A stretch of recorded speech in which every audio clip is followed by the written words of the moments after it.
Hello नमस्कार दोस्तों, कैसे हैं आप सभी। स्वागत है आपका आपके यूट्यूब चैनल MRS एकेडमी में। हम संविधान की सीरीज में डिस्कशन कर रहे थे। संविधान की उसी सीरीज में आज अगला लेक्चर होगा। पिछले लेक्चर में हमने संविधान का निर्वाचन आयोग के बारे में डिस्कशन किया था। उसी सीरीज में आज हम डिस्कस करेंगे संविधान का स्थानीय स्वशासन, पंचायती राज या शहरी प्रशासन, इसके बारे में हम डिस्कस करेंगे।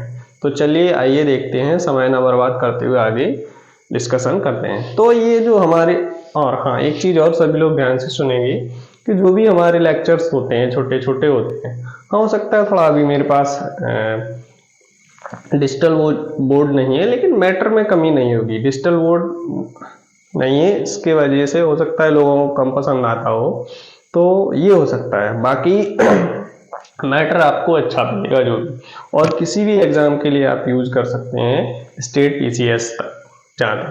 तो यहाँ में जो भी मैटर मिलेगा वो आपको अच्छा और अगर आपको वीडियो अच्छा लगता है तो आप चैनल को थोड़ा सब्सक्राइब करें और शेयर करें चैनल को।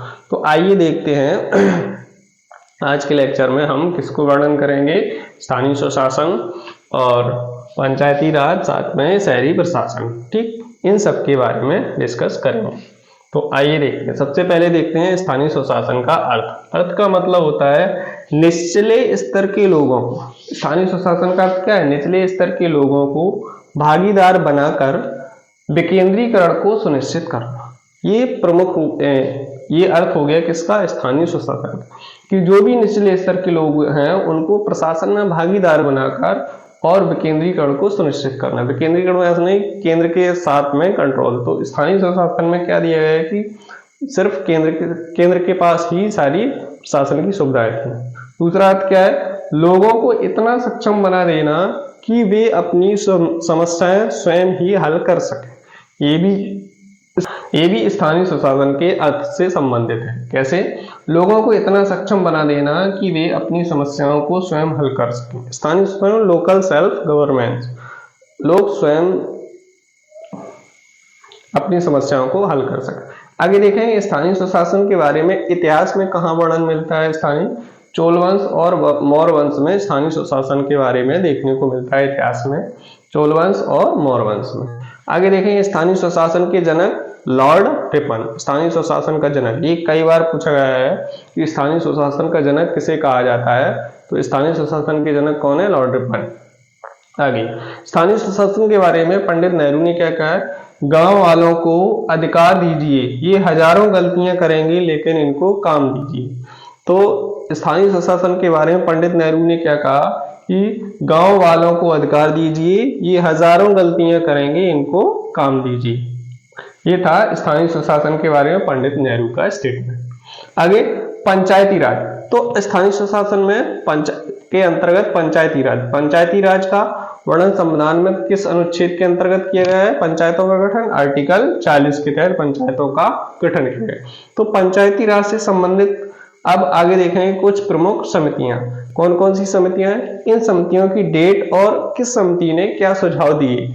इंपॉर्टेंट ये रहेगा कि इनकी सन के साथ किस समिति ने किस स्तर की शासन प्रणाली को बनाए रखने के लिए गवर्नमेंट को सुझाव दिए। ठीक है, तो इसमें सबसे इंपॉर्टेंट है BR मेहता समिति। इसीलिए इनको पंचायती राज का वास्तुकार भी कहा जाता है। किसको? BR मेहता को। तो BR मेहता, बलवंत राय मेहता, इस समिति ने 1957 में त्रिस्तरीय पंचायती राज या स्थानीय स्वशासन को बनाए रखने का प्रावधान दिया। त्रिस्तरीय का मतलब 3 स्तर पर चुनाव कराए जाएंगे। पहला जिला स्तर पर, दूसरा खंड स्तर पर और तीसरा ग्राम स्तर पर। तो 3 स्तर किसने बताए? बलवंत राय मेहता समिति। आगे 1963 में कौन सी? केशवथानन समिति आई। 1964 में सादिक अली, अशोक मेहता समिति 1977 में। इन्होंने 2 स्तरीय पंचायती राज को बनाए रखने का प्रावधान दिया। पहला जिला स्तर पर, दूसरा ग्राम स्तर पर। इन्होंने खंड स्तर को नहीं सुझाव दिया, नहीं दिया। PBK राव समिति 1985 में आई। इसने 4 स्तर पर चुनाव कराने का या प्रशासन का सुझाव दिया। 4 स्तर पर कौन कौन सा? पहला राज्य स्तर पर, दूसरा जिला स्तर पर, तीसरा खंड स्तर पर, चौथा ग्राम स्तर पर। तो 4 स्तर का सुझाव किस समिति ने दिया? PVK राव समिति 1985। 1986 में LM सिंघवी समिति आई, 1988 में PK थोंगन समिति। 1986 इन दोनों समितियों ने जो पंचायती राज है इसको एक सबसे इम्पोर्टेंट सुझाव दिया कि इन संस्थाओं को संवैधानिक दर्जा दिया जाए। संवैधानिक दर्जा देने पर बल दिया गया किन दोनों समितियों द्वारा? इन दोनों। लेकिन जो LM सिंघवी समिति, इसने जो चुनाव है वो गैर दलीय, यानी बिना कोई दल नहीं होना चाहिए चुनाव में, उसका सुझाव दिया।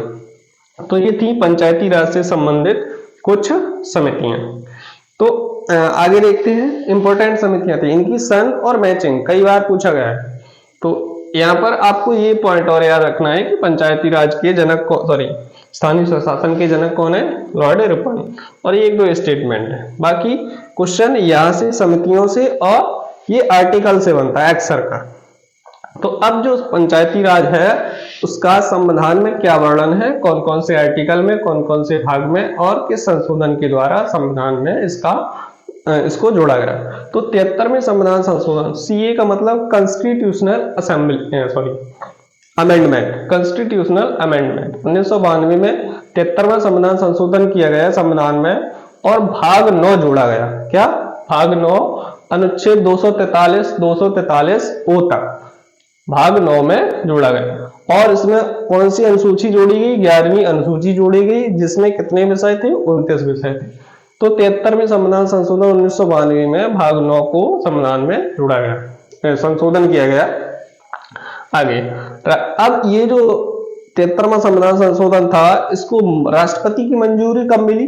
जब कोई भी संशोधन संसद में लाया जाता है, संविधान संशोधन विधेयक, तो लोकसभा और राज्यसभा दोनों में बहुमत के द्वारा पारित किया जाता है, 2/3 बहुमत से। जब पारित होता है तो राष्ट्रपति फाइनल मंजूरी देता है कि ये हाँ ठीक है। तो राष्ट्रपति की मंजूरी कब मिली? जो मंजूरी मिली है वो कब मिली है? 20 अप्रैल 1993 को। लेकिन संपूर्ण देश में लागू कब हुआ? 24 अप्रैल 1993 को। इसी तिथि को, जब से ये लागू हुआ, इसी तिथि को पंचायती राज दिवस के रूप में भी मनाया जाता है। तो आगे देखेंगे, इस अधिनियम का पूर्ण रूप से पालन करने वाला देश का प्रथम राज्य कौन है? MP for Madhya Pradesh. ठीक है, तो जो भी पंचायती राज का अधिनियम था, इसका पूर्ण रूप से पालन करने वाला कौन सा देश था? मध्य प्रदेश, पहली बार। उसके बाद आगे देखेंगे, इनसे रिलेटेड कुछ आर्टिकल हैं, आर्टिकल 243 से 243A, यानी 15-16 आर्टिकल लगभग हैं। तो इनको याद करने का हमने एक छोटा सा तरीका बना रखा है, वो आपको पता आसानी से याद हो जाएंगे। 15 के 15 आर्टिकल 1-2 बार रिवाइज करेंगे। ठीक है, तो सबसे पहले देखते हैं आर्टिकल के बारे में। ट्रिक का मतलब कुछ नहीं है, बस वही जो ABCD है उन्हीं से हमने बना दिया। सबसे पहले देखेंगे 243 में क्या है? पंचायती राज से जितनी भी संबंधित परिभाषाएं हैं उनको किस आर्टिकल में दिया गया है? 243 में। उसके बाद 243A फॉर असेंबली, असेंबली माने ग्राम सभा। तो 243A में क्या है? ग्राम सभा।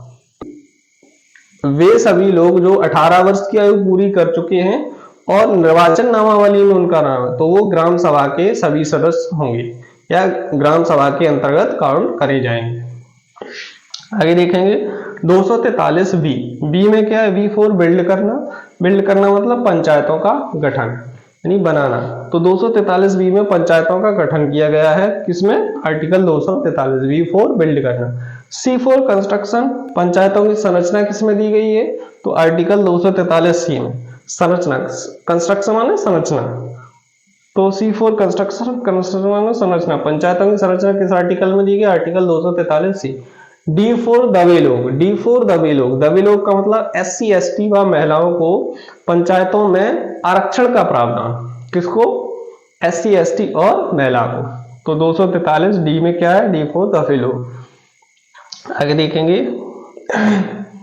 243E फॉर ईयर का मतलब होता है अवधि, पंचायतों का समय अवधि कितनी होनी चाहिए? वो 243E में दिया गया है।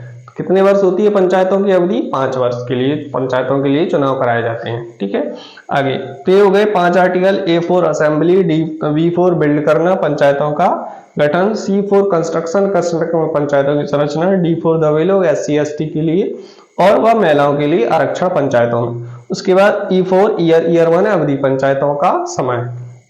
आगे देखेंगे आर्टिकल 243 F में क्या, फेल। जो भी पंचायतों के सदस्य होते हैं उनकी अयोग्यता के बारे में किस आर्टिकल में दिया गया है, आर्टिकल 243 F में, अयोग्यता के बारे में। उसके बाद आगे देखेंगे 243 जी फॉर जनरस, जनरस होने शक्तियां।